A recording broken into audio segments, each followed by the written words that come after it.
Shalom saudara terkasih di dalam Kristus Yesus Tuhan dimanapun kita berada. Kiranya damai sejahtera Tuhan menyertai memberkati kita. Kiranya Roh Kudus yang beri kita hikmat pengertian untuk memahami, untuk mengerti, untuk bisa melakukan rencana kehendak Tuhan di dalam kehidupan kita saudara. Dimana topik yang saya akan mau sharing tentang firman Tuhan pada saat ini ialah hidup dalam dosa atau jatuh dalam dosa. Ya, ini ada dua hal yang sangat berbeda saudara. Jikalau kita masih belum percaya kepada Tuhan, ya kita hidup kita adalah hidup dalam dosa, ya dosa yang menguasai kehidupan kita saudara, sehingga kita terpisah dari Allah, tidak terkoneksi dengan Tuhan, sehingga dosa itu yang membuat kita putus hubungan ikatan dengan Tuhan saudara. Dan jatuh dalam dosa itu ialah kita yang sudah percaya, ya, sudah menerima penebusan oleh Tuhan Yesus Kristus, tapi kita tahu yang tidak berkenan kepada Tuhan atau yang dilarang Tuhan, tetapi kita melakukan dosa tersebut, ya, tapi tidak hidup terus menerus, tapi jatuh, ya, kita jatuh kepada lubang tersebut, tetapi kita tahu itu dosa saudara, dan kita berubah sehingga kita tidak terus menerus bergumul dalam hal tersebut saudara. Itulah maksud dan tujuan artinya jatuh dalam dosa. Di sini saya akan mau sharing tentang firman Tuhan di kitab Roma ayatnya pasalnya ketiga ayatnya 23 sampai 24. Ayatnya ke-23, karena semua orang telah berbuat dosa dan telah hilang kemuliaan Allah. Ya, karena awal dari kita terpisah dengan Tuhan, bagaimana nenek moyang kita Adam dan Hawa terpisah, ya, keluar dari Taman Eden, itu karena ada dosa saudara yang membuat mereka keluar dari Taman Eden dan mereka terpisah dari kehendak Tuhan saudara. Dan oleh kasih karunia telah dibenarkan dengan cuma-cuma karena penebusan dalam Kristus Yesus. Dan Yesus datang ke dunia saudara. Dia datang serupa dengan kita untuk menunjukkan jalan kebenaran, dan dia menaklukkan dosa, dan dia tidak pernah melakukan dosa dalam kehidupannya saudara. Dan dia juga sebagai korban yang sempurna, yang tak bercacat dan tak bercela, sehingga dia yang menggantikan kita yang berdosa ini, supaya siapa yang percaya kepadanya dibenarkan karena tubuh dan darah Yesus Kristus saudara. Ya, jadi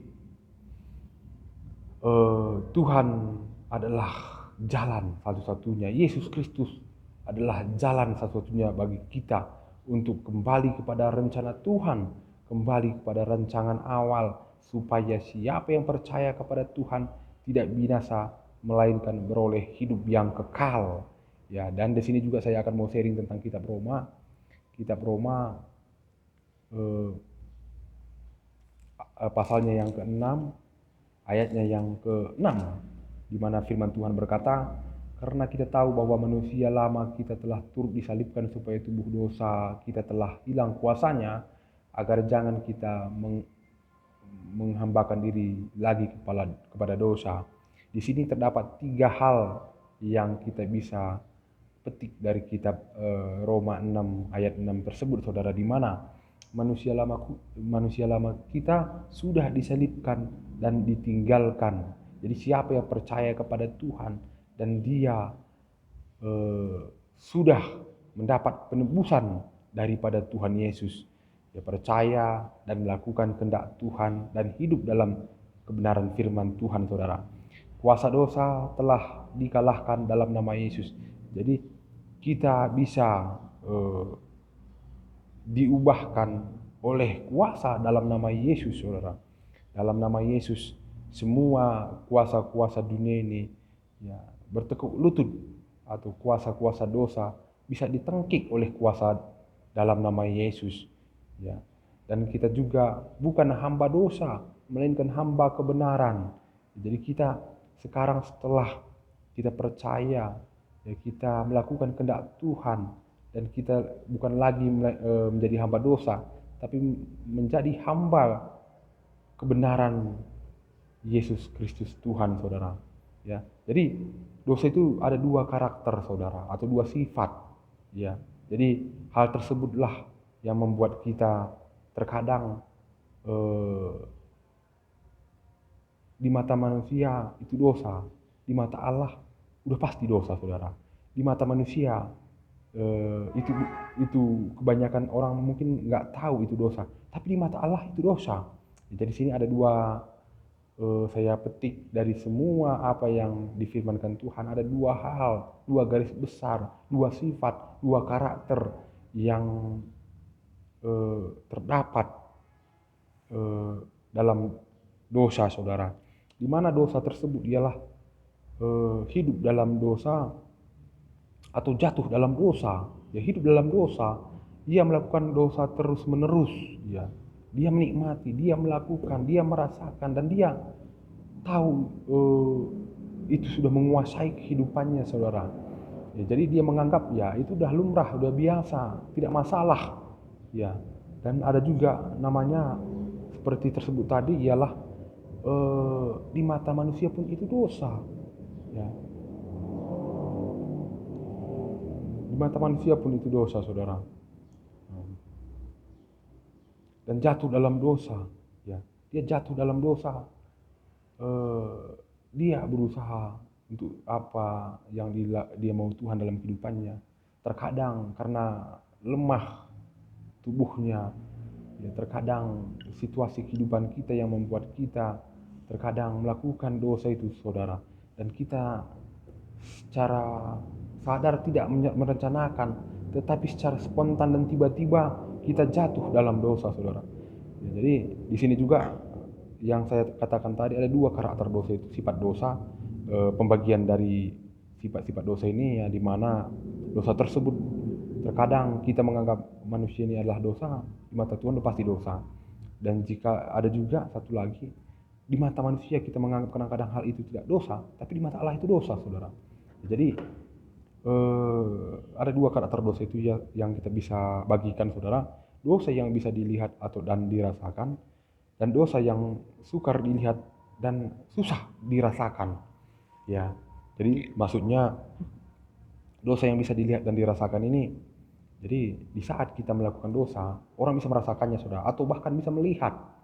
Ya, bahkan semua orang mengatakan itu dosa. Contoh, ya, dosa seperti kita membunuh orang lain, ya, kita mencuri barang orang lain, ya, kita memaki-maki orang lain, kita memukul orang lain, ya, kita berzina, ya, kita mabuk-mabuk, makin narkoba dan sebagainya. Itu kan di mata manusia pun itu dosa.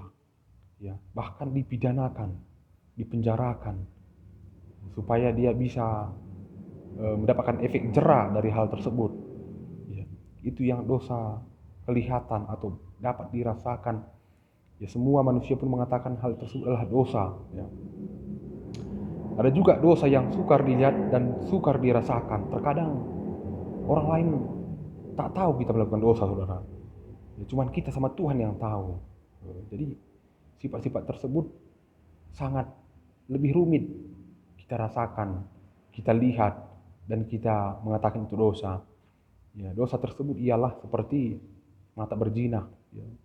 Di saat kita melihat wanita lain yang sudah punya bersuami, bahkan gadis, saudara, dan kita merasakan nafsu pada wanita tersebut, sehingga kita telah melakukan dosa.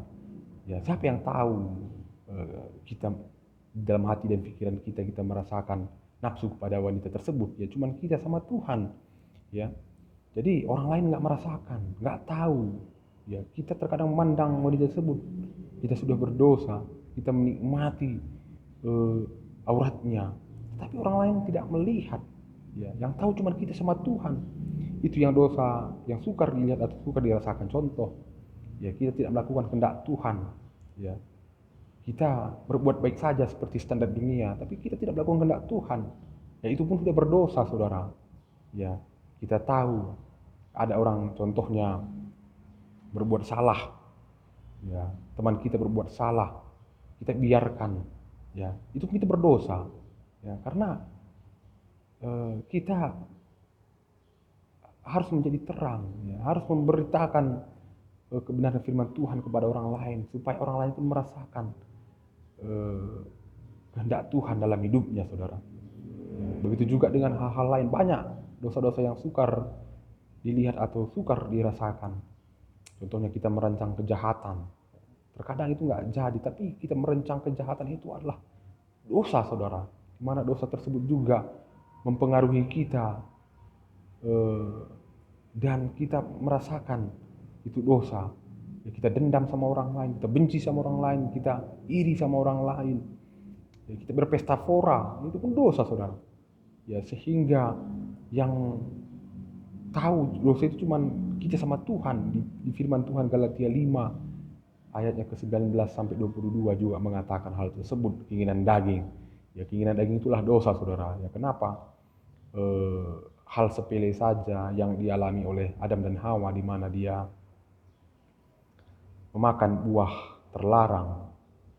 Ya, memakan buah saja, saudara. Kalau mungkin di dalam situasi keadaan kehidupan dunia pada saat ini, ya, kalau cuma memakan buah, jangan dimakan. Kalau cuma makan aja, kayaknya itu, ya, walaupun kadang-kadang dilanggar sedikit, ya maklumlah orang kan, cuma sedikitnya. Tapi ini di mata manusia itu sama besarnya sama dosa yang besar. Ya kecil pun tapi sama besarnya. Nggak ada istilah ini dosa besar, ini dosa kecil, sama semua. Yang penting kalau engkau berbuat dosa, sama. Jadi hal tersebut sekecil mungkin pun membuat dia terpisah dan pergi daripada Taman Eden, saudara. Jadi dosa itu adalah hal-hal yang sangat dibenci oleh Tuhan. Sangat Tuhan tidak berkenan kepada orang yang melakukan dosa. Tetapi kita manusia, kata Tuhan dalam setiap pelayanannya dimanapun dia melayani, dan setelah dia membuat mukjizat, dan kepada setiap orang yang dijumpainya, jangan berbuat dosa lagi. Ya, karena dosa itu adalah karakternya si iblis, saudara. Iblis yang berperan penting di hal tersebut. Sehingga setiap orang yang melakukan dosa, dia adalah hamba dosa. Dia adalah hamba iblis. Ya, karena iblis inginkan dalam kehidupan kita supaya kita tidak sampai kepada rencana Tuhan. Karena supaya dia bisa menarik kita kepada rencana kehendaknya, supaya kita terpisah daripada Allah. Jadi coba kita lihat kehidupan kita, saudara. Apakah kita masih hidup dalam dosa atau jatuh dalam dosa? Ya, kalau kita hidup dalam dosa, mari kita berseru pada Tuhan. Kita kembali kepada Tuhan. Kita serahkan seluruh kehidupan kita ke tangan Tuhan. Sungguh-sungguh dalam kebenaran firman Tuhan. Dan kalau kita jatuh dalam dosa, mari gumulkan terus supaya dosa itu tidak kembali kita lakukan pada lubang yang sama, sehingga hidup kita bisa sesuai sekendak dengan kehendak Tuhan, dan bisa hidup kita dipakai oleh Tuhan untuk kepuji kemuliaan-Nya. Hanya Tuhanlah menjadi sukacita, karena hidup kita adalah untuk kepuji kemuliaan nama Tuhan, saudara. Kiranya damai sejahtera Tuhan menyertai memberkati kita. Damai Kristus menjamah hati pikiran kita, hidup kita dipakai Tuhan luar biasa. Biarlah hikmat Tuhan, Roh Kudus memberikan kita kekuatan untuk mengerti, memahami, dan melakukan kehendak Tuhan dalam kehidupan kita. Haleluya. Amin.